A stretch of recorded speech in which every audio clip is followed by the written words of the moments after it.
Assalamualaikum warahmatullahi wabarakatuh. Wilujeng enjing sadayana, Ibu guru basa Sunda anu dipika hormat sareng rerencangan anu dipika cinta. Langkung ti payun mangga urang sanggakeun puji sareng syukur ka Gusti Allah Subhanahu wa taala anu parantos maparin waktos ka urang sadayana dugi ka tiasa patepang rarai dina ieu acara. Alhamdulillah kaayaan sehat walafiat. Para wargi anu kusim kuring dipika hormat dina ieu waktos, abdi bade ngadugikeun kumaha pentingna hirup sehat urang sadayana. Ngajaga lingkungan sareng awak sorangan sangkan dijauhkeun tina sagala panyakit. Kumargi kitu urang kedah ngalaksanakeun hirup sehat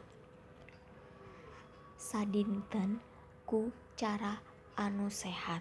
Contona mersihan awak, mersihan kuku, nyikat waos anu rutin 2 kali sehari.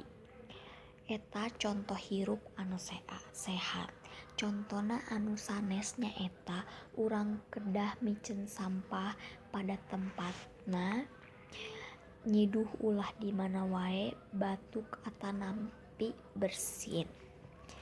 Urang kedah mika cinta kana kebersihan sangkan hate urang ge suci sareng bersih. Hadirin sadayana, cekap sakitu nu kapihatur, pamungkas ti abdi bilih aya basa anu kirang entep seureuna atanapi anu kirang merenah larapna. Mugi kersa hapuntenna. Hatur nuhun kana perhatosanana. Wassalamualaikum warahmatullahi wabarakatuh.